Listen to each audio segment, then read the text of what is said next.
It's a life of fear, of insecurity, and of lack of future.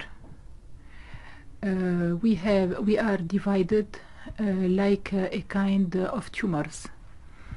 In every part, we have armed people coming and forcing civilians to live following their orders. And what they want is to paralyze civilian life. So there is no more shops.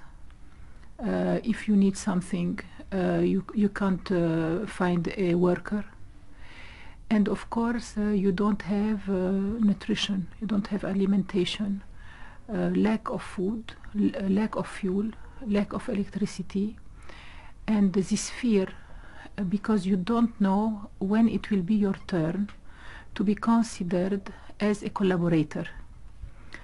And we think that something is going wrong more and more in the general way of orienting this strive, what's so-called for freedom and democracy.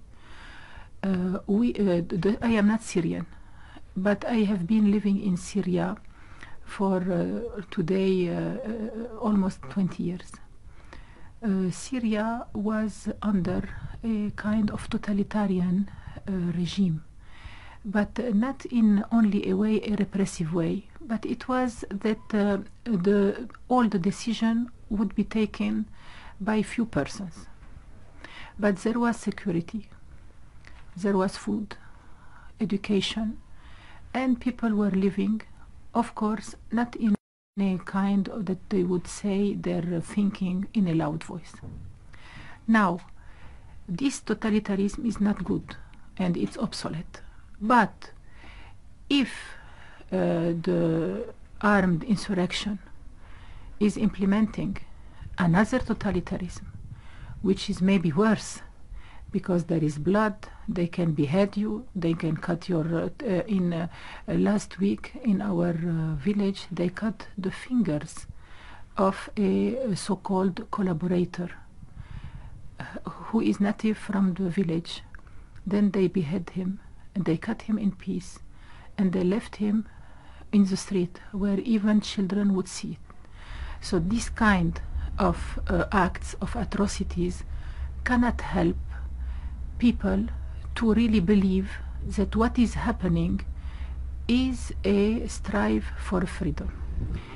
The majority of the Syrian population, I say, is taken as hostage and sometimes as a tool, as a mean, by these armed insurrection people. They come and they take place in the civilian areas. Why? Why you don't make your combat? We have a lot of desert. It is against international laws. But what really scandalizes us and leaves us in distress is that the Western world seemed to be encouraging this rise of sectarian violence just to topple the regime. We are against violence, and we are against justifying violence. You can't say that this man is killing another man and he is justified to kill him. Moreover, when through his movements he is putting in real danger and having terrible collateral damages to a whole civilian population which was neutral. That's what is happening in Aleppo. You know, we are responsible, and if we are not responsible today, but we are responsible toward the history.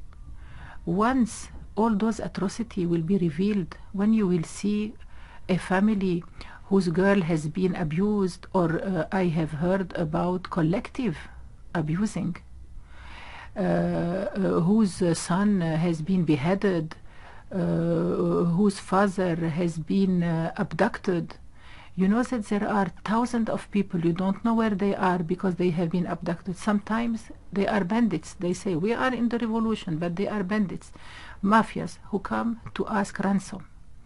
Some others, they have like sectarian hatred. So they take this one because he is Alawi. They take this one because he is a moderate Muslim.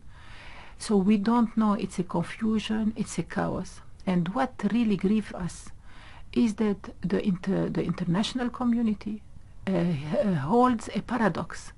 On one side, they say, with hypocrisy, we want peace, we want to protect the civilian population. They even want to intervene in a military way, like in other countries. But on the other hand, they are funding and sending intelligence helps and sending weapons to rebels. Really, you don't know from where they come. We are working with our religious leaders, with Muslim religious leaders, with pacifists, with also a family leader, tribal leaders, to say that there is a third way.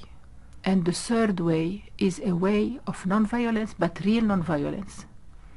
When there is no attacks and aggression, there is no motivation for any repression. Second, the civilian society in Syria is upset. And we are asking for human rights. Not only human rights for rebels, but human rights for the normal citizens who are caught in between. And we are asking also, why should the combats be held in civilian areas? For example, in Aleppo, those people, they came from outside. I have been talking with prelates, I have been talking with families.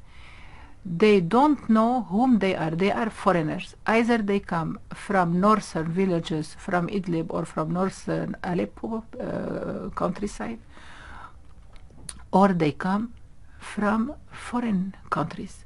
What are they doing in Aleppo? Why are they doing? Why are they funded and helped and fueled with weapons? And why are they introducing themselves in between the civilian population? And then they say that the army is bombing civilian areas. Please, don't enter in civilian population. Don't enter in residence area. Go to the desert if you want to make your war. It is against human rights and it is against the Charter of Geneva. So I want to say to all who are looking at me, I am a Christian and I believe in God. I believe in Jesus Christ. Non-violence is the best way to get what we want, the non-violence. And in all good revolutions, you look at Gandhi, you look at Nelson Mandela, even you look here in Ireland, when you can stop violence and you can enter in a real path of dialogue, accepting the other. Sometimes you have to forget your interest. You cannot take everything. You forget your interest. We can arrive to a common ground. We can make a new social pact, you know. And I want to also to ask, let the Syrian people alone. Let the Syrian people alone. Leave us alone.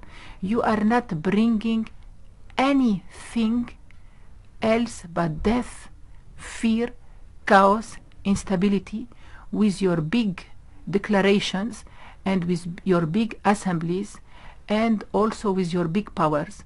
Leave the Syrian people alone. Enough, it's enough.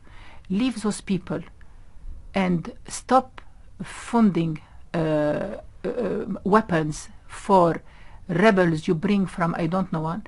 We are crying also because those people, they have a mother, they have a father, they are human beings, and sometimes they don't know where they are.